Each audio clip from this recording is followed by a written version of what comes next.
Hey, Shalom. First and foremost, I want to give all praise to Yahweh by Hashem Yahweh Shai. Double honors to the apostles and elders at Great Millstone. This is Ainaya Allah with the beloved truth. All right, today's lesson is concerning ancient Babylon. The reason why I'm going into ancient Babylon, I'm just read a little tidbit information and then compare and contrast prophecies. All right, but the reason I'm going into ancient Babylon because you got people that say that America is not Babylon, and that's the farthest from the truth. So when I read this article, it's going to show you that when ancient Babylon fell to the Persian Empire or the Medo-Persian Empire, uh, uh, who was headed by Cyrus the Great. All right, when that was taken over by the Persian Empire, it basically dissolved. Now, when you read the scripture, the prophecies, basically, the Lord said Babylon was not going to basically exist anymore. And what happened with Cyrus the Great, he respected all, well, in a sense, he respected all cultures. So he centralized all cultures. Okay. Um, and, to say the least, that Babylon, it wasn't completely destroyed as the prophecies say. So I read this article. I just, you know, uh, the spirit just had me look up the fall of Babylon. All right. It says the fall of Babylon is an historical term often used to denote the end of the Neo-Babylonian Empire after it was conquered by the Achaemenid, Slakia, Achaemenid Empire.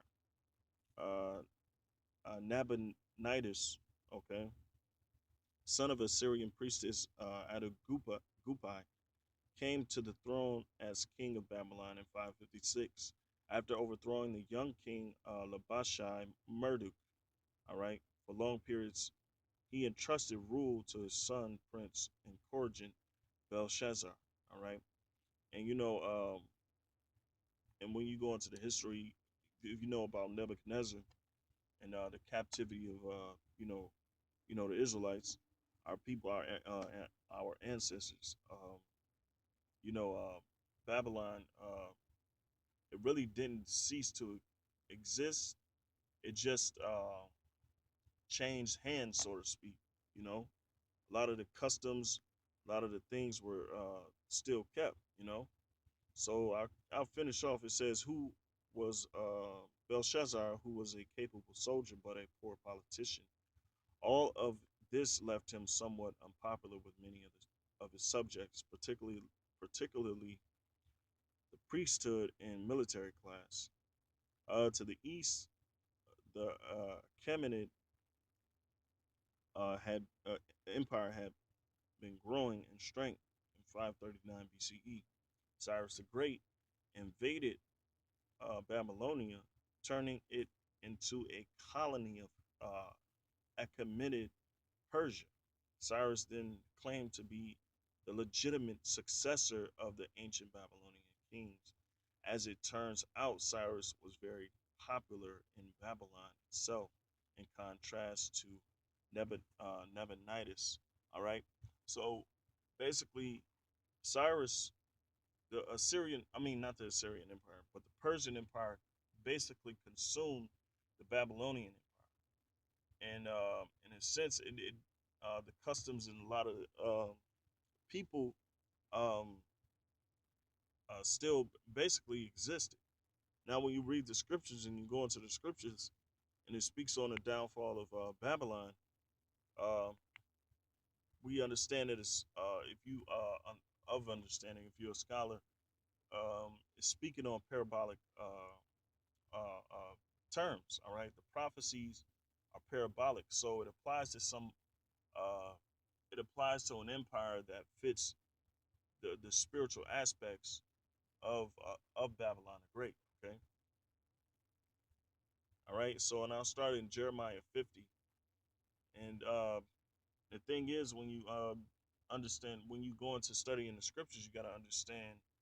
Oh, you got to compare and contrast. You got to look up the history, and you got to go into understanding what took place in the ancient empires. Okay, and then you got to understand what the Most High is saying. Now, a lot of prophecies are misunderstood, and a lot of people lack understanding of the prophecies because they make how can I say they make presumptuous statements concerning history, concerning prophecies. Now, when you're dealing with the Lord, a lot of times in the scriptures, He would say things during the fall of an old empire um, that won't happen until the very end days. So the Most High is very thorough when it comes to when he deals with prophecy. All right. So a lot of times, he's alluding to his kingdom. You know, um, because basically our reign here in America is short. You know, it's a very short stint. Oh no, sorry. Man's history is short. Okay. We only go back 5,000 years. Okay, and when you understand the scriptures, the Lord said, "I'll get it." It says, "1,000 years to him is a day." Um, and just bear with me for a sec. Is one day to the Lord? Let me see.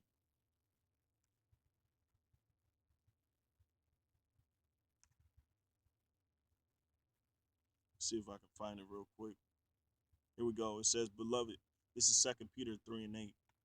It says, "But beloved, be not ignorant of this one thing, that one day is with the Lord as 1,000 years, and 1,000 years as one day." So when you're dealing with the Lord, um, especially man's history, we only go back 5,000 years. Okay, so that's only 5 days for the Most High. So going back to alluding back to his prophecy, um, a lot of times when he spoke on the downfall of you know, ancient kingdom, he was talking about he was speaking parabolic on the same or yeah, on a kingdom that fits the same traits. Okay, also basically killing two birds with a stone with one stone. All right, if you understand what I'm saying, Lord willing, you brothers be edified. So back in Jeremiah 50, you know, just to prove the point, because a lot of things that said in the scripture, um, when you read a lot of things that said in the scripture won't line up with the ancient history, because a lot of things didn't happen. So, and I'll prove that. All right. This is Jeremiah 50:1, so you can understand where I'm coming. Understand the point. It says, "The word of the Lord spake against Babylon and against the land of the Chaldeans by Jeremiah the prophet. Declare ye among the nations, and publish and set up a standard, publish and conceal not. Say, Babylon is taken, Bel is confounded, Merodach is broken in pieces, her idols are confounded, her images are broken in pieces." All right. So, in a sense here, it says, this is Jeremiah just basically giving the basic judgment. All right. But here comes the spiritual understanding. All right. All right, it says, verse 3, "For out of the north there cometh a nation against her, which shall make her land desolate." All right, now let's go into the word desolate. Waste, horror, appallment, a waste, a land, city, appallment, horror. All right, so basically, so desolate, you know. But when you read the history, um, the Babylonian Empire basically dissolved into the Achaemenid Empire or the Persian Empire. All right. So I'll read it. It says, I'll finish up. It says, "And none shall dwell therein. They shall remove, they shall depart, both man and beast." Now that didn't happen when the Achaemenid Empire took over, which is the Cyrus the Great and the Persians. All right, they basically took over the land and they dwelt there. and you still had Babylonians living there. All right, so that didn't happen. So this, in a sense, verse 3 is talking about a spiritual aspect. It's alluding to someone else. All right. In verse 4, it says, "In those days and in that time, said the Lord, the children of Israel shall come, they and the children of Judah, all right, together going and weeping, they shall go and seek the Lord their God." Now, during this time, um, that didn't happen because Israel was cast out. 10 tribes were basically kicked out of the land of Israel. So, what again is alluding to what? It's alluding to the kingdom of heaven. It's alluding to the very end times. All right. The Most High is very thorough when it comes to prophecy. You know, he don't leave anything uncovered. He's gonna let you know what's gonna happen to you right then and there, and in future reference. So verse 5, it says, "They shall ask the way to Zion with their faces thitherward, saying, Come and let us join ourselves to the Lord in a perpetual covenant that shall not be forgotten." All right, so let's go into the word perpetual, because, like I said, this didn't take place. This is going to take place in uh uh uh in the future. All right, and it says Salakia says long duration, antiquity, futurity, forever, ever, lasting, ever more, perpetual, old, ancient world, ancient time, long time. But it says a future. Okay, so it says a future. So that's what it's alluding to. It's talking about perpetual, in a perpetual, in the future covenant that shall not be forgotten, and that's alluding to the kingdom, man. Verse 6: "My people had been lost sheep; their shepherds have caused them to go astray. They have turned them away on the mountains. They have gone from mountain to hill. They have forgotten their resting place.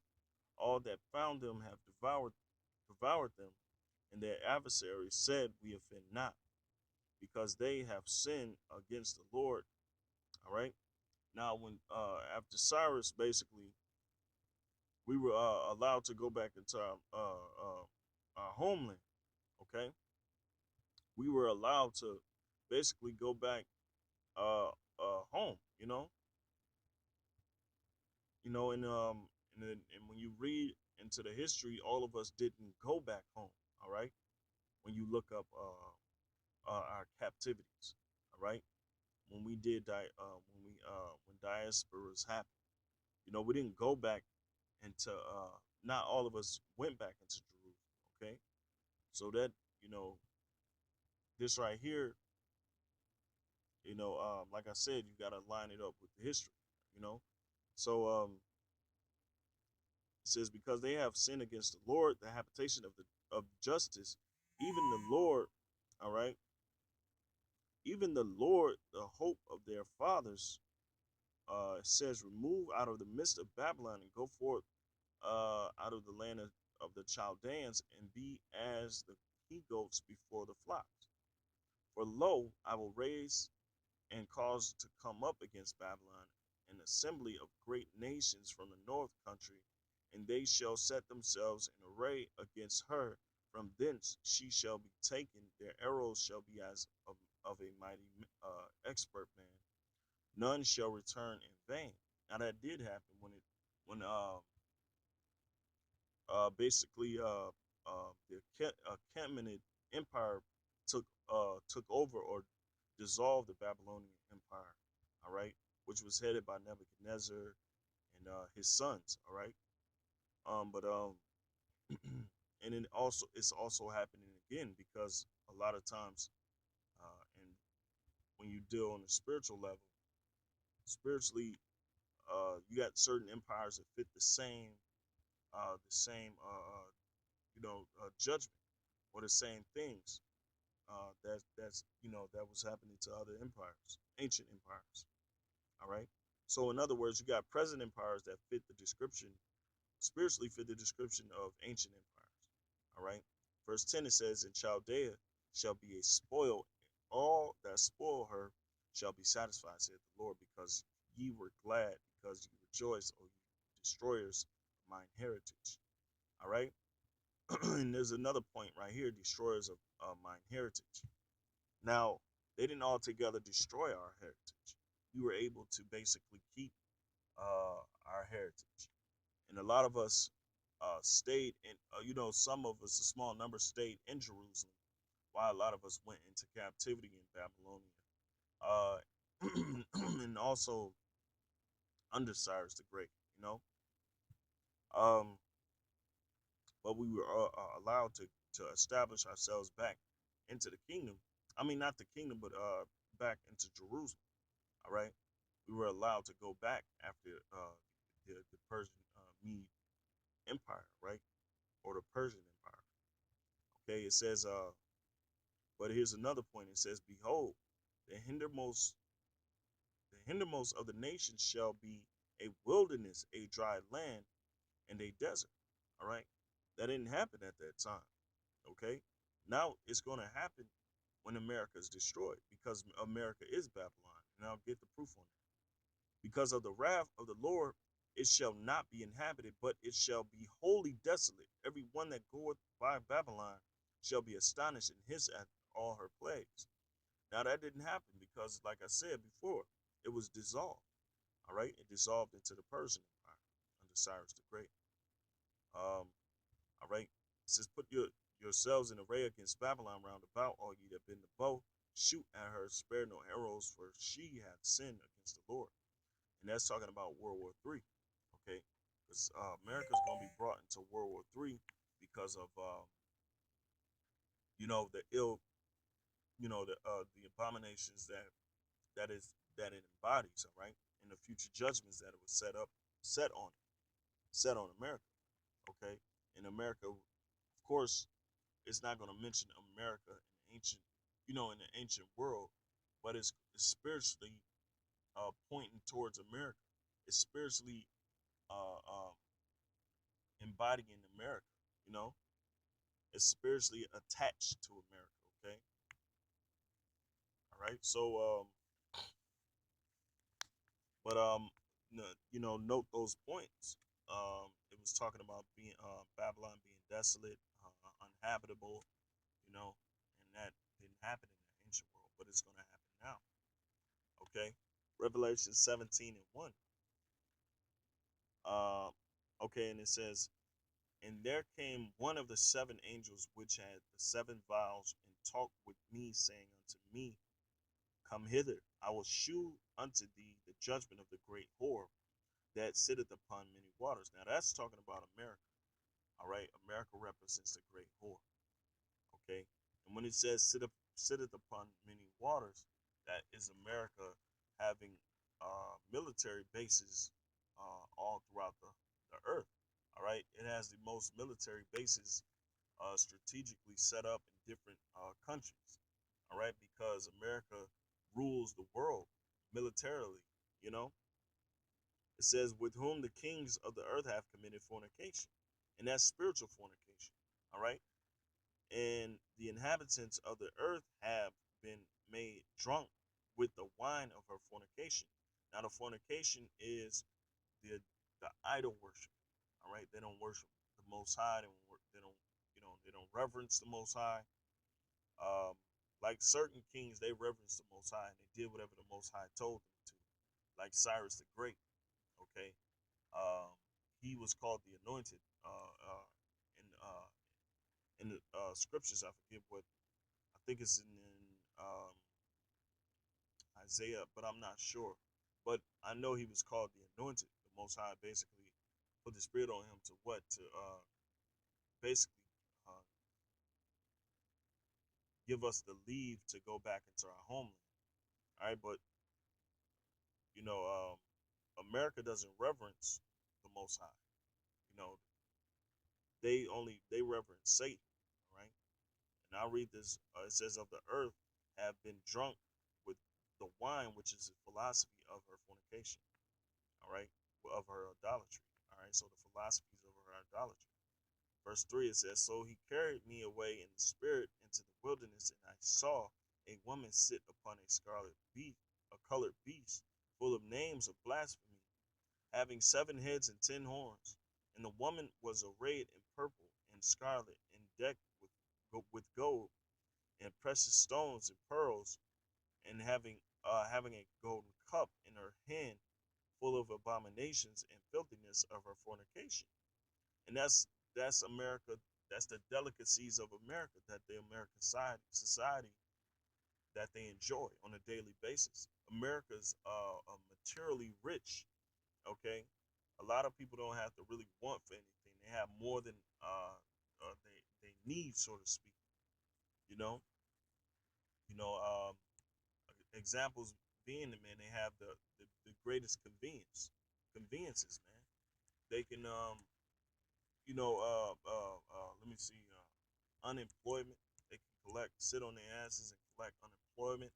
They can you know they can surf the internet all damn day. They have certain delicacies that the scriptures symbolically that's pointing out. It says, in her hand full of abominations and filthiness of her fornication. And that's the perverseness of the American society, of their philosophy, homosexuality, bestiality, all these things that make America immoral, right, and imbalanced. Verse 5, and here's the point, and after this, I'm going to just close out because, you know, it basically sums everything up. It says, verse 5, it says, and upon her forehead was a name written, Mystery Babylon the Great, the mother of harlots and of abominations of the world. Now, this is end time, all right? This is referring to the end time, all right? You know, it's referring to, great Mystery Babylon, all right? And America is Mystery Babylon, all right? And therefore, that's why you have, you know, the Most High prophesying, or having his prophets prophesy on the downfall of a nation, but they'll put uh, they'll put spiritual damnations on a future empire, man, and that's America, and that's pretty much sums the lesson, because like I said, all of this is symbolic, man. It's spiritual, you know, and that's what the Most High is. That's what the Most High Yahweh, why Yahweh Shai. That's how they deal, man. They deal on a heavy spiritual level, especially when it comes to prophecy, especially when it comes to the word, you know. So America is Babylon, And with that, I say, I just end it right there and say, call Allah Yahweh Bashim Yahweh Shai, double honesty, the apostles and elders at Great Millstone. This has been Anaya Allah with the beloved truth. Hey, and Shalom.